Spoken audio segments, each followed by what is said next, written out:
Assalamualaikum warahmatullahi wabarakatuh. Kami dari kelompok 9 akan mempresentasikan tentang materi yang telah kita bahas bersama-sama kemarin, yaitu materi konsep pemasaran di era revolusi industri 4.0. Di sini saya akan memperkenalkan beberapa anggota kelompok saya. Yang pertama ada Agung Juanar Sabawalom, kedua ada Enrico Infantari Suarez, ketiga ada Haikal Fansuri, keempat ada Aris Pandi Fansuri, dan kelima ada saya sendiri, Haikal Nadri Firdausi. Nah, di sini adalah beberapa agenda dari dampak-dampak revolusi. Seperti yang pertama kali yang kita bahas adalah pengenalan dan rangkaian tentang revolusi industri. Yang kedua merupakan dampak revolusi industri 4.0 pada pemasaran digital. Yang ketiga merupakan tantangan bagi generasi-generasi baru seperti generasi milenial dan generasi Gen Z. Apa itu? Kita akan memperkenalkan pertama kali apa itu revolusi industri 4.0. Apa itu revolusi industri 4.0? Revolusi industri 4.0 atau juga yang bisa dikenal sebagai istilah cyber physical system ini sendiri merupakan sebuah fenomena di mana terjadinya kolaborasi antara teknologi cyber dengan teknologi otomatisasi. Dengan adanya revolusi ini sendiri membawa banyaknya perubahan di berbagai macam sektor.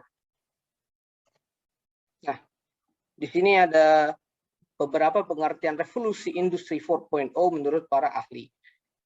Yang pertama ada Skizendal yang merartikan pengertian revolusi industri menekankan kepada unsur kecepatan dari ketersediaan informasi yakni lingkungan industri di mana seluruh entitasnya selalu terhubung dan mampu berbagi informasi satu dengan sama lain. Yang kedua ada Prasetyo dan Sutopo. Menurut Prasetyo dan Sutopo, revolusi industri 4.0 ini menggabungkan teknologi digital dan internet dengan industri konvensional. Tujuannya untuk meningkatkan produktivitas, efisiensi, dan layanan konsumen secara signifikan. Yang ketiga ada dari Purnomo. Purnomo menjelaskan revolusi industri merupakan lompatan besar di dunia usaha khususnya di bidang industri. Revolusi tersebut dengan memanfaatkan teknologi informasi dan komunikasi secara penuh. Yang terakhir ada Angela Merkel yang merupakan mantan kanselir Jerman. Tersebut menjelaskan revolusi industri 4.0 ini adalah transformasi komprehensif dari keseluruhan aspek produksi di industri melalui penggabungan teknologi digital dan internet dengan industri konvensional. Nah, selanjutnya di sini ada berbagai macam revolusi industri yang akan dijelaskan oleh teman saya yaitu Haikal Fansuri. Haikal Fansuri dipersilahkan untuk menjelaskan beberapa macam-macam revolusi industri ini.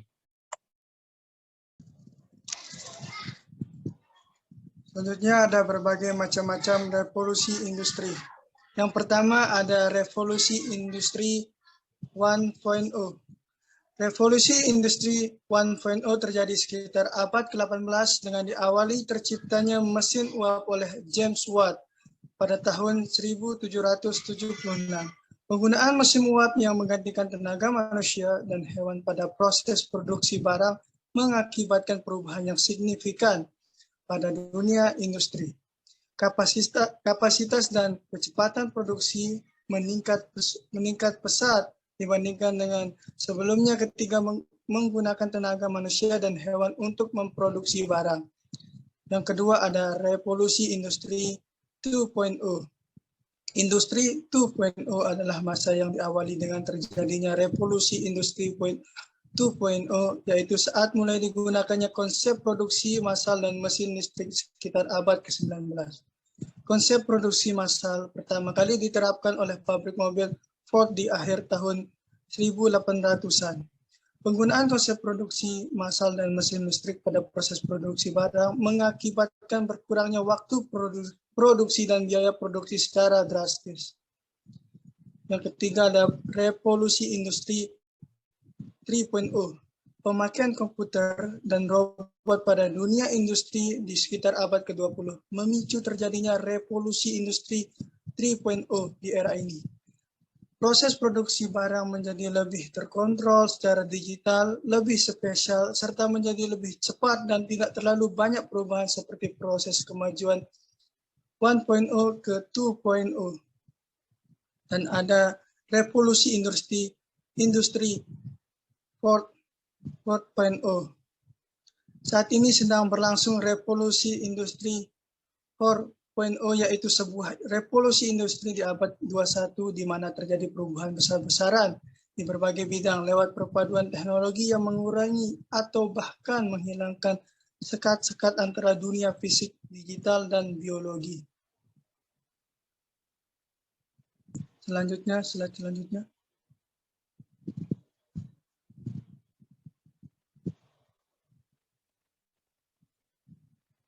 Terus selanjutnya ada 1.4, 5 pilar utama revolusi industri 4.0, di mana adanya Internet of Things, di mana pilar ini diartikan sebagai sistem yang memanfaatkan perangkat komputasi, mekanis, dan mesin digital secara bersamaan. Kedua, ada Big Data. Pilar digunakan untuk menggambarkan volume data yang besar, baik terstruktur maupun tidak. Selanjutnya ada Artificial Intelligence atau IA. Tugas IA adalah mempelajari data yang diterima. Jadi semakin banyak data, maka AI semakin baik dalam membuat prediksi. Selanjutnya ada Cloud Computing. Teknologi ini memberikan akses kepada pengguna komputer untuk menggunakan cloud dan mengonfigurasikannya menjadi server. Selanjutnya ada Additive Manufacturing. Pilar utama terakhir adalah Additive Manufacturing. Pilar tersebut adalah terobosan baru dalam industri manufaktur dengan menggunakan mesin printer 3D atau disebut juga dengan 3D printing.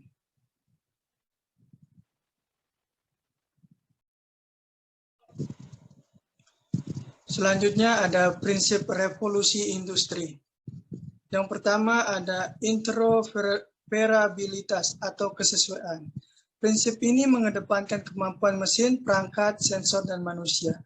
Keempatnya saling terhubung dan berkomunikasi melalui internet untuk segala sesuatu atau internet untuk berhalayak. Yang kedua ada transparansi informasi. Prinsip kedua ini berhubungan dengan kemampuan sistem informasi untuk menciptakan salinan dunia secara virtual. Caranya yakni memperkaya model kerja digital dengan data sensor. Yang ketiga ada bantuan teknis. Prinsip ini adalah kemampuan sistem bantuan yang bertugas membantu manusia. Caranya dengan mengumpulkan dan membuat visualisasi informasi secara komprehensif. Yang terakhir ada keputusan mandiri. Prinsip ini adalah kemampuan sistem cyber fisik yang memungkinkan keputusan dan tugas dapat dijalankan secara mandiri. Terkecuali bila dia gangguan, tugas bisa dialihkan ke atasan. Selanjutnya akan dilanjutkan oleh teman saya.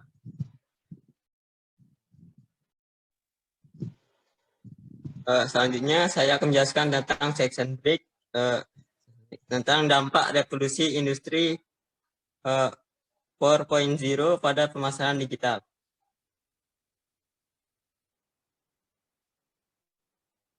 Yang pertama ada pemasaran digital menjadi strategi utama pemasaran. Kalau pada masa industri 1.0, 2.0, dan 3.0, pemasaran digital masih menjadi alat dan strategi pendukung saja. Maka pada masa industri 4.0 ini, digital marketing telah menjadi alat dan strategi utama yang diterapkan perusahaan-perusahaan di seluruh dunia. Perubahan-perubahan yang diakibatkan industri 4.0 pada dunia industri dan perubahan perilaku konsumen telah memaksa terjadinya perubahan pada dunia pemasaran juga. Lanjut.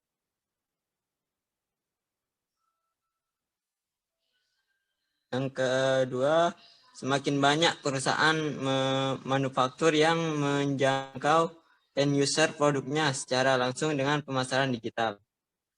Mata rantai di distribusi barang-barang hasil produksi manufaktur di seluruh dunia yang dulunya panjang, kini dipangkas menjadi semakin pendek. karena perusahaan-perusahaan manufaktur di seluruh dunia sudah banyak yang mulai menjangkau end user produknya lewat pemasaran digital. Kini semakin banyak perusahaan manufaktur ini yang membuka toko online sendiri atau memanfaatkan situs seperti Global Source atau Alibaba untuk memperpendek mata rantai distribusinya atau bahkan menjangkau end user produknya secara langsung. Lanjut. Yang ketiga, potensi pertumbuhan penjualan yang sangat besar. Pemanfaatan pemasaran digital pada dunia industri juga memberikan potensi pertumbuhan penjualan yang sangat besar. Sebab digital marketing membuat perusahaan manufaktur di seluruh dunia mampu menjangkau pasar global dengan mudah, efisien, dan efektif. Dengan semakin mudah dan efisien dalam menjangkau end user, maka semakin mudah pula bagi industri manufaktur untuk meningkatkan penjualan dan profitnya. Kalau dahulu pada masa industri 1.0, 2.0, dan 3.0, pertumbuhan penjualan industri manufaktur sangat bergantung dan ditentukan oleh mata rantai distribusi yang kompleks dan berbahaya tinggi. Kini pada masa industri 4.0, distribusi menjadi lebih simpel dan murah. Yang keempat, data menjadi sangat penting. Dalam industri 4.0 ini, data yang detail menjadi sangat mudah diakuisisi oleh para industri manufaktur. Baik itu mengenai pengadaan bahan baku dari para supplier pada saat proses produksi sampai pengiriman produk kepada end user. Data mengenai perilaku end user industri manufaktur pun menjadi lebih mudah didapatkan. Data-data yang sangat detail tersebut akan sangat diperlukan dalam membuat dan melaksanakan strategi pemasaran digital. Selanjutnya saya kembalikan kepada Haikal Firdausi. Mohon silakan dipersilakan. Sekarang kita akan memasuki bagian terakhir dari presentasi ini, atau tantangan bagi generasi baru yang bisa dikenal sebagai milenial dan generasi Gen Z.